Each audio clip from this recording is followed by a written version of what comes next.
Bom dia e a paz do Senhor, meu amado irmão, minha amada irmã. Como de costume, estamos aqui novamente para poder gravar uma mensagem da palavra do Senhor, uma palavra de consolo, de conforto, uma palavra que te motive a continuar a sua caminhada nesses dias tão difíceis que não estamos podendo nos reunir no templo. E nessa circunstância, nessa situação, nós estamos fazendo essas mensagens para poder levar a você a palavra de Deus, para poder, de alguma forma, estarmos juntos mesmo que geograficamente separados. E nesse dia, né, que nós estamos gravando a mensagem, como alternativa ao culto que não podemos ter na terça-feira à noite, culto de oração, e nós vamos estar fazendo a leitura do livro do profeta Amós. Eu gostaria de convidar você a abrir a sua Bíblia no livro do profeta Amós, capítulo de número 5. Eu sempre falo, mas nunca é pouco repetir, né? E eu peço para que você dê uma pausa no vídeo, procure o livro de Amós, capítulo de número 5. Depois que você encontrar o capítulo 5 de Amós, você bota o vídeo para rodar novamente. Então a gente vai fazer essa leitura juntos e vamos estar vendo aquilo que o Senhor ele tem a falar a cada um de nós. Assim diz a palavra do Senhor. Ouvi essa palavra que levanto como lamentação sobre vós, ó casa de Israel. Caiu a Virgem de Israel, nunca mais tornará a levantar-se. Estendida está a tua terra, e não há quem a levante.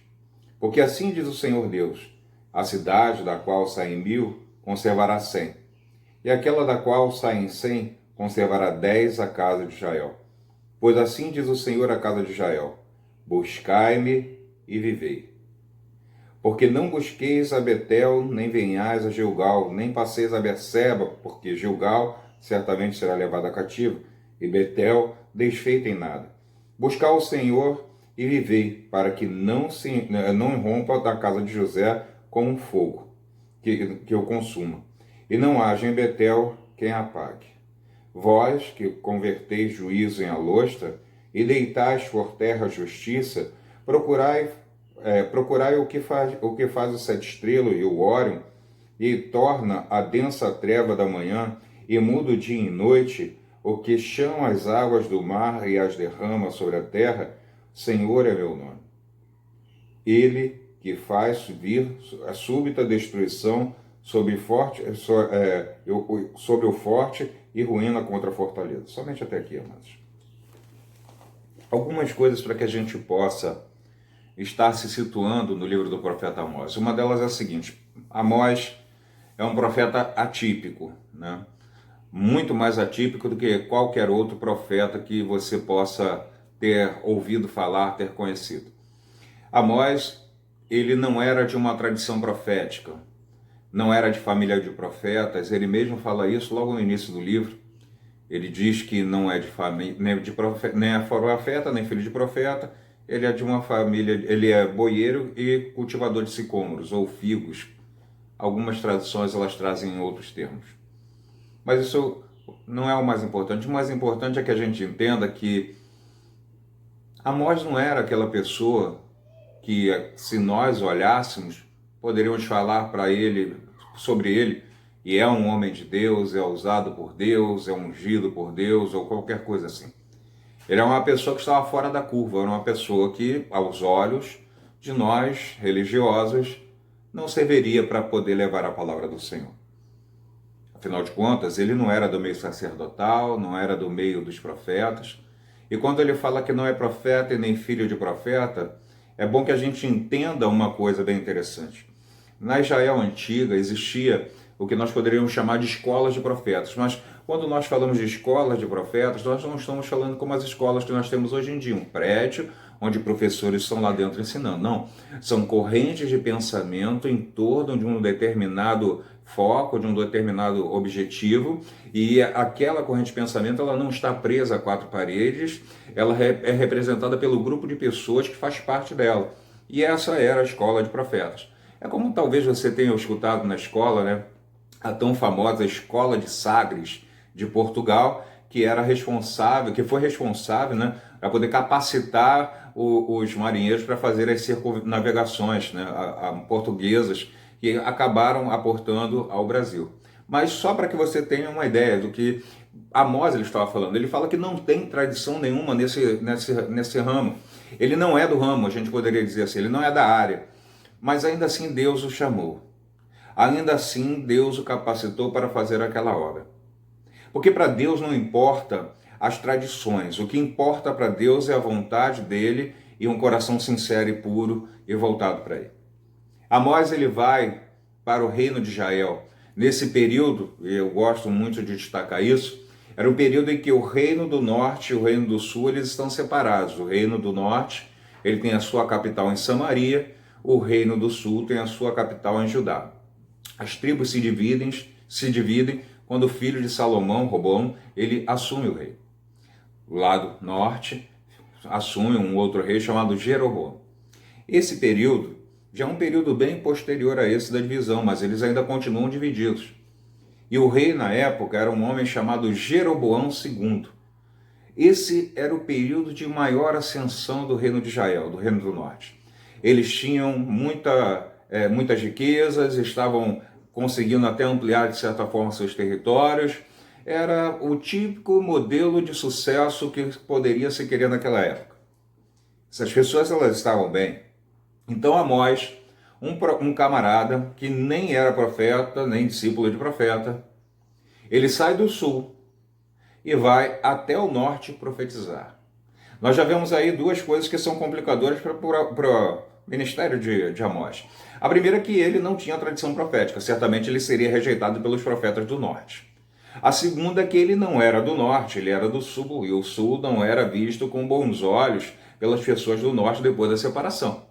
Então ele, além de não ser visto com bons olhos pelas pessoas religiosas, ele também não era visto com bons olhos pela população e pela política daquele lugar, pois achavam que ele seria um traidor disseminando ideias negativas no meio do povo de Israel para desestabilizar o governo. Olha só, essa era a situação de Amós.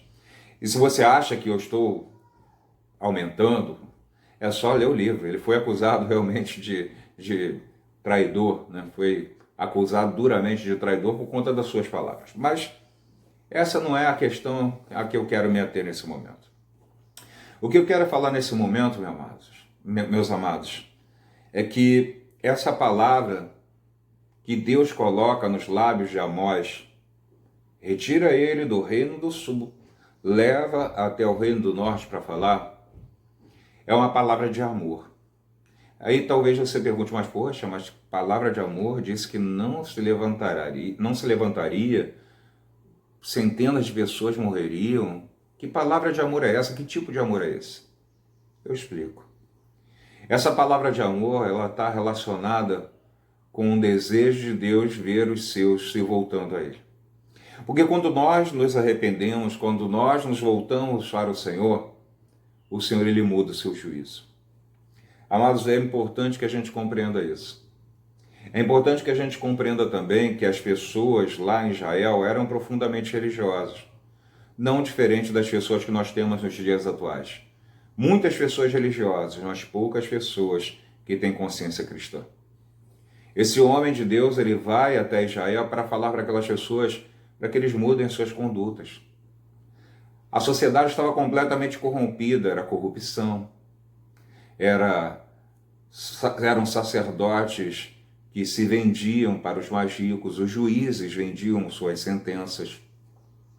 A própria população, em meio a todas essas questões, acabava também se envolvendo nisso. A gente ouve até mesmo na palavra de Amós falando sobre a balança enganosa, onde comerciantes enganavam os seus consumidores, os seus clientes, os seus fregueses. A gente vê que toda a sociedade ela estava corrompida.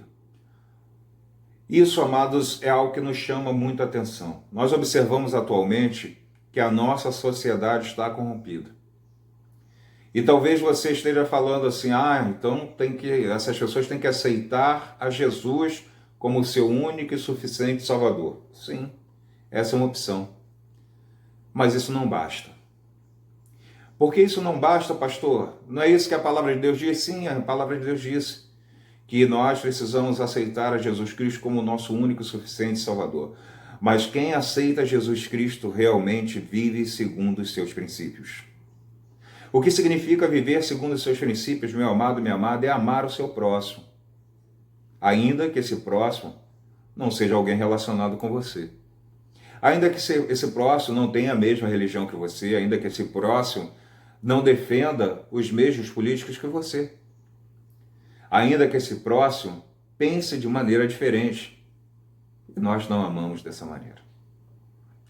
A palavra do Senhor também diz, Tiago mesmo fala, que a religião pura, sem mácula, é da assistência aos órfãos e às viúvas.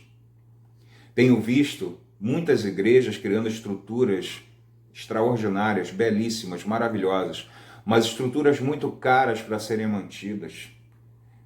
Pessoas que trabalham para o reino, e eu não digo que não deveriam receber por isso. A palavra do Senhor fala que digno é o trabalhador, né, do seu alimento. Não podemos amarrar o boi enquanto ele está debulhando milho, quando ele está trabalhando. Isso tudo fala sobre remuneração para as pessoas que trabalham para o ministério. Não estou falando sobre isso. Eu estou falando sobre as grandes distorções, amados. Numa sociedade em que a população ela vive à margem, passando necessidade, nós vemos pessoas explorando a fé dos outros para poder manter o seu status, para poder manter os megatemplos, para poder manter o seu padrão de vida de Barra da Tijuca, de Recreio, de Zona Sul, de lugares bem caros,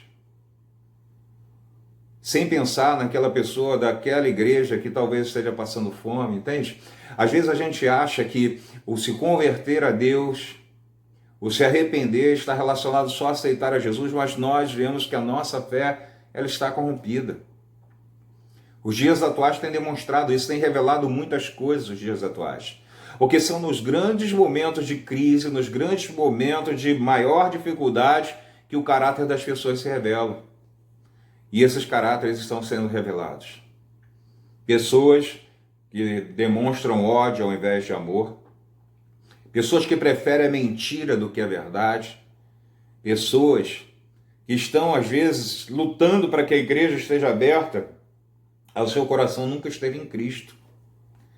É necessário que nós, em primeiro lugar, nós que nos dizemos cristãos, possamos de alguma forma estar convertendo os nossos corações. É necessário que nós possamos estar nos arrependendo. E não adianta você falar que é uma palavra dura, uma palavra terrível, mas é a palavra do Senhor. E é para nós que somos religiosos. Não é tanto para o ímpio, é para o religioso. Isaías, certa vez, ele fala, usado pelo Senhor, e o Senhor não se agradava do jejum daquelas pessoas. Como pode o Senhor não se agradar do nosso jejum?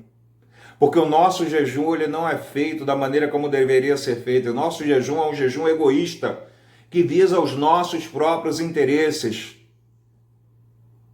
As nossas ações eclesiais, as nossas ações de igreja visam os nossos próprios interesses, não visam o interesse do próximo, não visam o interesse daquele que está nesse exato momento passando por alguma necessidade. Somos capazes até de olhar a nossa Bíblia e procurarmos textos que justifiquem a nossa hipocrisia. Mas a palavra que eu tenho para cada um de vocês que talvez estejam agindo dessa forma, amados e amadas, é a mesma palavra de Jesus para os fariseus. Sepulcros caiados, por fora, belos, adornados, mas por dentro, só a podridão.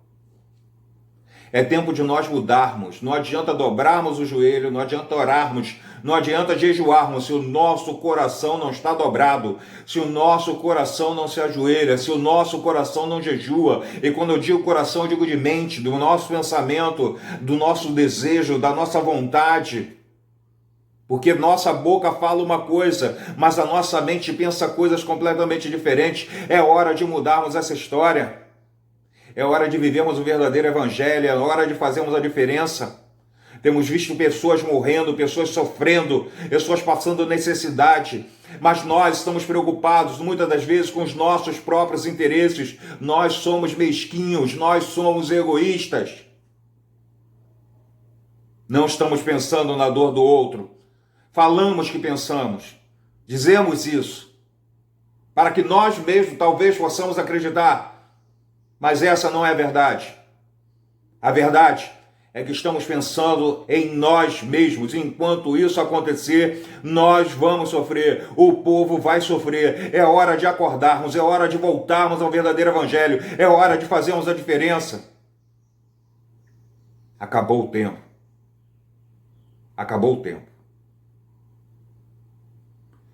E o Senhor Ele possa te abençoar poderosamente. Gostaria muito de trazer uma mensagem mais suave, mais tranquila. Mas eu não tenho escolha. Eu só falo aquilo que Deus quer falar. Talvez você até reclame, né, que são muitas críticas, apontando muitas coisas.